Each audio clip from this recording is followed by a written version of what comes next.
আসসালামু আলাইকুম। প্রিয় দর্শক, আমরা সবাই জানি বাংলাদেশে এখন এক দফা আন্দোলনে কর্মসূচি চলছে।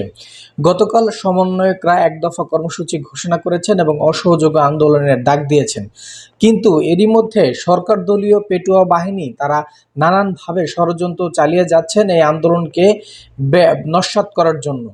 ইতিমধ্যে ছাত্র জনতা শাহবাগে শান্তিপূর্ণ কর্মসূচি করছেন, কিন্তু সরকারের পেটুয়া বাহিনী বিভিন্নভাবে হামলা করছেন। অলরেডি পিজি হাসপাতালের ভিতর থেকে বিভিন্নভাবে আক্রমণ করার চেষ্টা করছেন, গুলি করছেন। সরকারের পেটুয়া বাহিনী বিভিন্নভাবে উস্কানি দিচ্ছেন এই আন্দোলনকে নস্যাৎ করার জন্য। এ নিয়ে সমন্বয়ক নাহিদ ইসলাম তার ফেসবুকে একটি স্ট্যাটাস দিয়েছেন। আমি পুরো স্ট্যাটাসটি আপনাদেরকে কোট করে পড়ে শোনাচ্ছি, স্ক্রিনে নিয়ে যাচ্ছি। সমন্বয়ক নাহিদ ইসলাম কিছুক্ষণ আগেই আন্দোলনের বিষয় নিয়ে ফেসবুকে একটা স্ট্যাটাস দিয়েছেন। আমি আপনাদের সাথে তুলে ধরছি বিষয়টা। নাহিদ ইসলাম লিখেছেন, আমাদের শান্তিপূর্ণ আন্দোলনে আওয়ামী সন্ত্রাসীরা গতকাল থেকে উস্কানি দিয়েছেন, আন্দোলনকারীদের বিরুদ্ধে মিথ্যার প্রচার প্রোপাগান্ডা চালাচ্ছেন, দেশকে গৃহযুদ্ধের পরিস্থিতির দিকে নিয়ে যাওয়া হচ্ছে। আবারও পরিকল্পিতভাবে অগ্নিসংযোগ করে আন্দোলনকে নস্যাৎ করার চেষ্টা করা হচ্ছে। তরুণ প্রজন্মকে দেশ রক্ষা করতে হবে। জনজীবনের নিরাপত্তা ও রাষ্ট্রীয় স্থাপনা রক্ষা করার দায়িত্ব ছাত্র নাগরিকদের।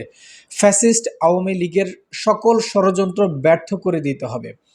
আপনারা এক দফা দাবিতে শান্তিপূর্ণভাবে আন্দোলন চালিয়ে যান।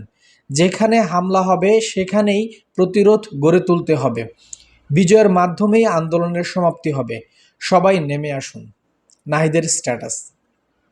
মোট কথা হচ্ছে, নাহিদ ইসলামের কথা হচ্ছে, যেখানেই তারা সরকারের পেটোয়া বাহিনী আক্রমণ করবে সেখানে আমাদের প্রতিরোধ গড়ে তুলতে হবে।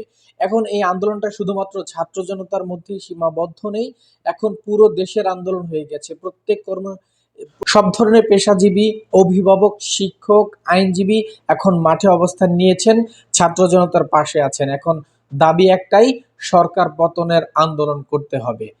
আর এছাড়াও বাংলাদেশের বিভিন্ন জায়গায় আজকে ক্ষুদ্র ক্ষুদ্র কিছু সংঘর্ষ হচ্ছে।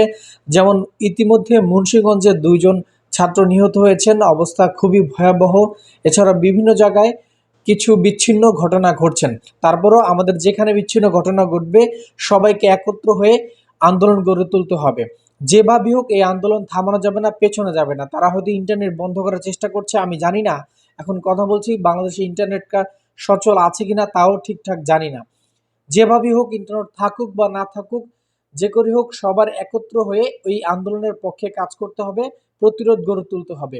এর পিছু হওয়া যাবে না, সরকারের সাথে কোনো ধরনের সমঝোতায় যাওয়া যাবে না। সবাই ভালো থাকবেন, দেশের জন্য দোয়া করবেন। আল্লাহ হাফেজ।